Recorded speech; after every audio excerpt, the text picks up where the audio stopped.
Hi everybody, it's Sarah from Hushed Up History, and if you know me, you know that Salem, Massachusetts and I are very good friends, and I absolutely love telling the stories throughout the city's history from its earliest days all the way up to today. But when you say Salem, Massachusetts, there is one chapter in particular that jumps to the forefront of everyone's mind, and that is, of course, the Salem Witch Trials. And that's what we're going to talk about today, but not in the way that you might expect. We're not going to talk about the famous story of the man who was crushed to death, and we're not going to go super deep into any of the 19 victims that were hanged, although we are going to have to touch on one of them. We are going to talk about the people who died while in prison during the Salem Witch Trials, and we're going to go a little bit out of order because one of them is directly linked to what some people may consider one of the most tragic stories to come out of the whole ordeal. So, join me now and meet some of the lesser-known victims of the Salem Witch Trials.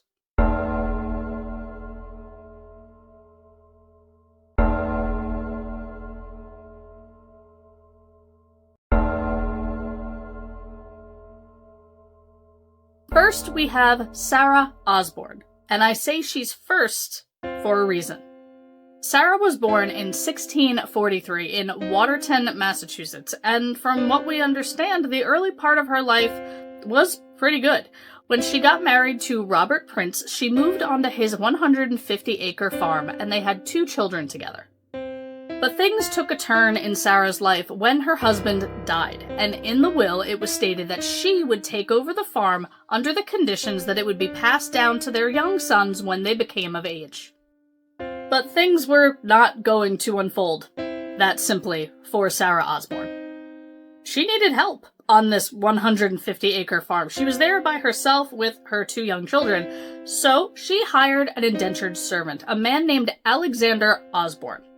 And this is where the first major controversy comes into Sarah's life, because she paid off Alexander's indenture, and then she married him in 1677. Marrying your indentured servant was widely controversial to the Puritan community in Salem, Massachusetts, especially because that meant that technically they were living together before they were married. But they didn't care. The 2 married, and they continued to live on this 150-acre farm in relative peace. Until 1692, when the witch trials came knocking at her door. By 1692, Sarah Osborne was living a very different life than she had been in 1677 when she married her indentured servant. By 1692, she was very ill. She was practically bedridden, and because of that, she hadn't been to church in over a year. Huge, controversial strike 2 to Sarah Osborne. Not going to church for over a year was not a good look, and it's probably one of the reasons why the accusing girls of the witch trials knew her name. Not attending church in that community was something that absolutely would have been noticed, and it definitely would have been something discussed in the girls' households. There are many instances where the names accused during the Salem Witch Trials were people that were easy targets for the community. And marrying her indentured servant and not being at church for over a year made Sarah one of these. On March 1st, 1692, the arrest warrants were written for Sarah Osborne, Sarah Good, and Tituba. It's important to know how quickly this took over the people in this community. When Sarah Osborne, Sarah Good, and Tituba were taken in, they were to be examined at a building called Ingersoll's Ordinary. It was a building that served as a tavern, it was a place where they met. It was a building that was very heavily used by the community. But when they got there for their examinations, there were so many people there waiting for them that it had to officially be moved to the Salem Village Meeting House. Now, I do have to point out, When this was all happening, Salem was split. There was Salem Town, which is where modern-day Salem is, and there was also Salem Village, which is modern-day Danvers, and that is where Sarah Osborne lived, and that is where her examination took place. And the accusations that flew during this examination were alarming, to say the least. One of the accusing girls, Elizabeth Hubbard, said that she was routinely harassed by the specter, or the ghostly image, of Sarah Osborne that was sent out in order to harass her. Anne Putnam, another accusing girl, one of the main accusing girls, said that at one point the specter of Sarah Osborne tried to decapitate her. Two more of the accusing girls, Betty Paris and Abigail Williams, claimed that they had seen a bird with a human head resembling Sarah Osborne, and when she was questioned, Tituba claimed that Sarah Osborne had her fly with her to the Putnam household in order to harm Anne. Standing in front of hundreds of people, Sarah Osborne was adamant that she was not a witch, and if anything, with all that had happened to her over the last couple years of her life, she was more likely a victim of witchcraft than one who was inflicting it on others. But it did not matter, and after her examination, she was moved to jail. Now, when we talk about the jails that these people endured during the Salem Witch Trials, it has to be understood that being in these jails was torture by itself. The cells, if you were in a cell, they were constructed to be so small that you were forced upright and you couldn't bend your knees. They were sweltering in the summer. They were freezing in the winter. There was no protection against any elements or vermin or disease or anybody else that was imprisoned in there for any other reason. Depending on what jail you were in, they may have been by a river which flooded.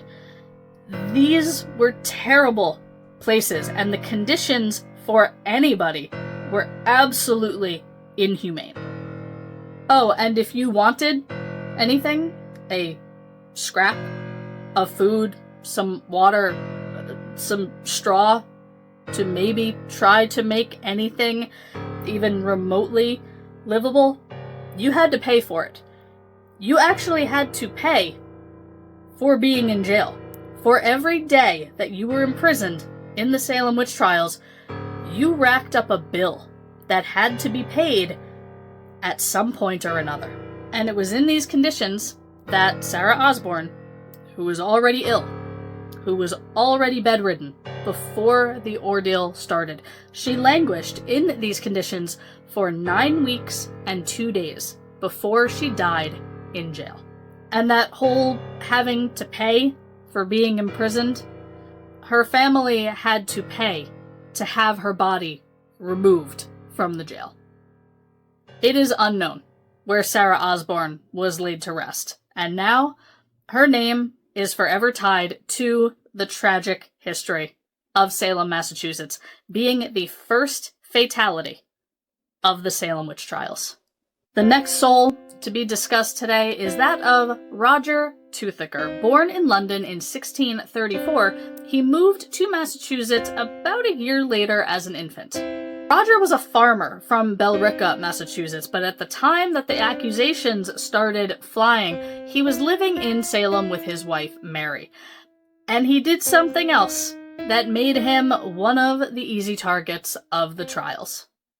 Roger Toothaker was a known and vocal practitioner of folk magic in the community. For years, people visited him to take care of ailments that they had, and he was even referred to, both by himself and by others, as a doctor, despite not having any formal training. Everyone was okay with this. There was no problem with this for years, until his name started being said by the accusing girls, and then all of a sudden, this marked him as a witch. Roger was arrested in May of 1692, and when he was questioned, he was very honest and upfront about what he was doing. Yes, he practiced magic, of course he did, and so did other members of his family, and they were good at it.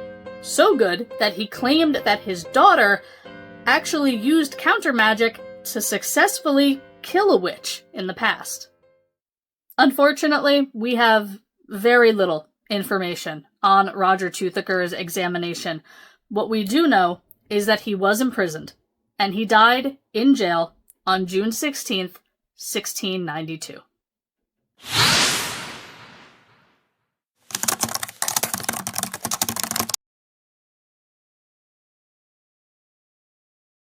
Everyone that I'm talking about tonight has an interesting story, and Anne Foster definitely has one of those.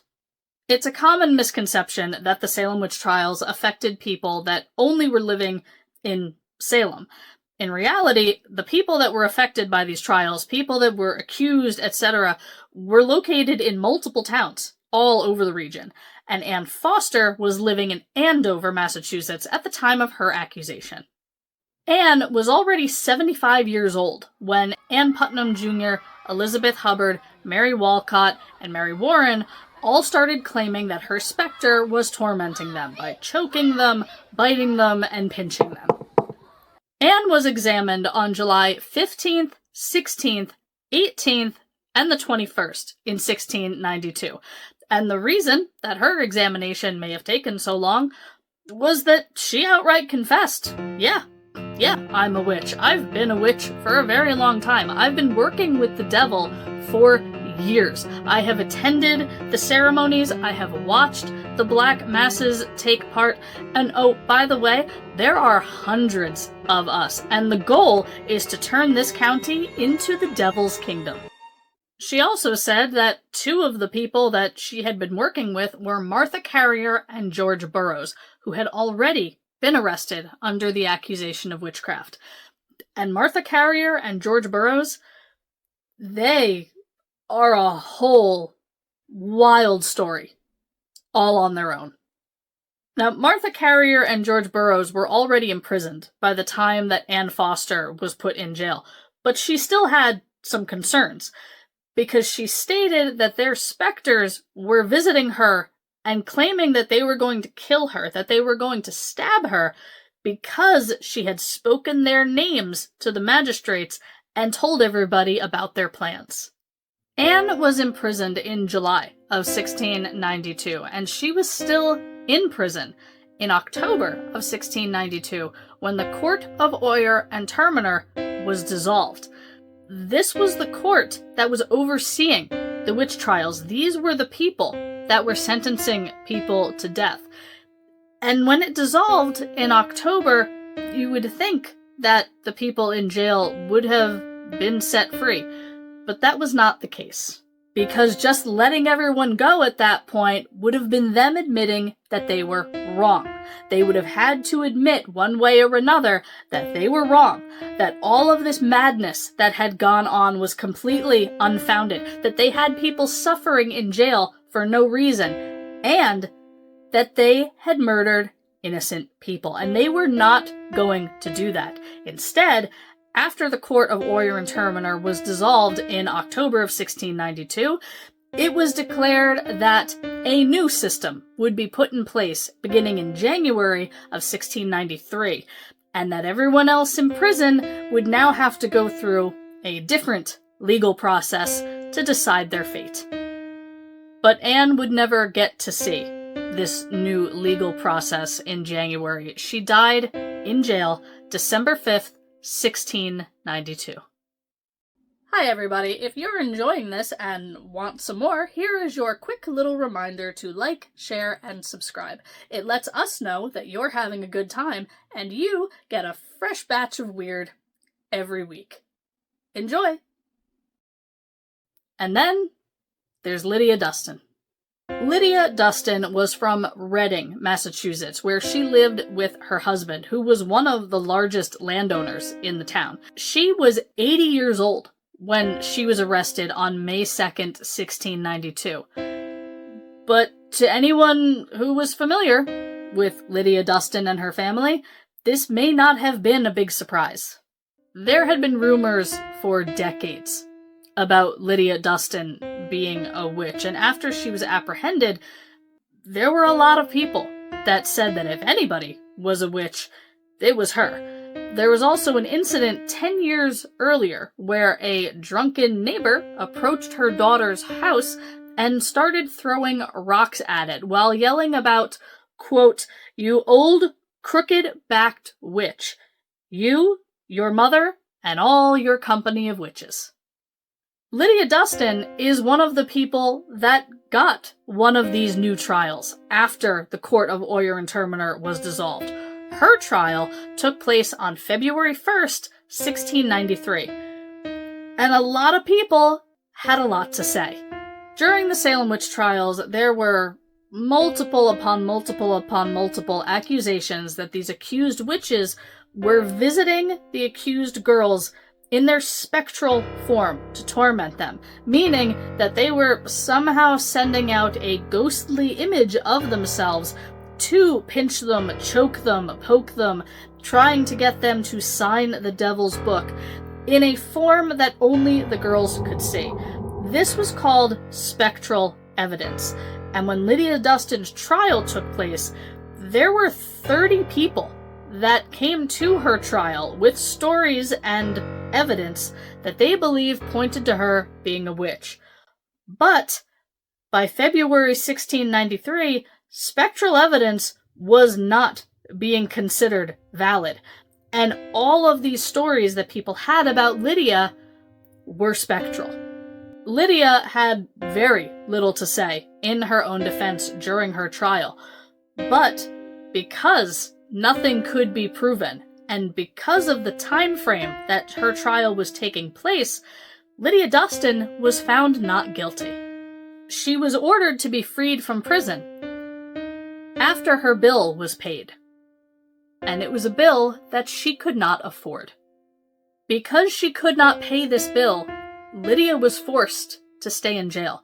She had been arrested in May of 1692, and on March 10th, 1693, she died in jail. 6 months after the last execution and 5 months after the Court of Oyer and Terminer had dissolved. The stories of these 4 people that died in jail are unique. We have one of the first people accused and arrested who didn't even get to see her trial. We have an active practitioner of folk magic who was willingly accepted by the community until the accusations started coming out with his name attached. We have a woman who confessed right away to an extraordinary level of involvement in witchcraft being practiced in the area at the time. And then we have another woman who was found innocent and died in jail because she could not pay her bill. And then we have one more soul who died in prison during the Salem Witch Trials. Her name is Mercy Good, and she entered jail and died in jail as an infant. Mercy Good was the infant daughter of Sarah Good, one of the first 3 women accused alongside Sarah Osborne and Tituba. And when she entered prison with her mother, she was approximately 1 month old. The reason that the infant accompanied her mother to jail is as simple as it is terrible. Sarah Good was not a well-regarded member of the community of Salem. We spoke about easy targets, and Sarah Good was one of them. So when she was accused and was being taken to jail, there was no one that was going to take in her infant. And that is why her infant had to go with her. We know almost nothing about Mercy Good. What we do know is that she survived in the horrendous conditions of the prison for approximately 5 months before passing away in jail. And when I say we know very little, we're not even sure if Mercy was her name. She's referred to as Mercy, but typically at the time, babies were named when they were baptized, and this infant had not been baptized yet, so it's unsure whether Mercy is the name that was given to her by her mother, or if this was a name granted to her after she already left this earth. We do know that Sarah Good and Mercy Good were not the only two members of the Good family severely affected by the Salem Witch Trials. There was also Sarah's older daughter, Dorothy Good, and it is Dorothy Good who has a story that many people consider to be one of the most tragic tales to come out of the Salem Witch Trials. It is definitely tragic, and up until recently, it was also incomplete.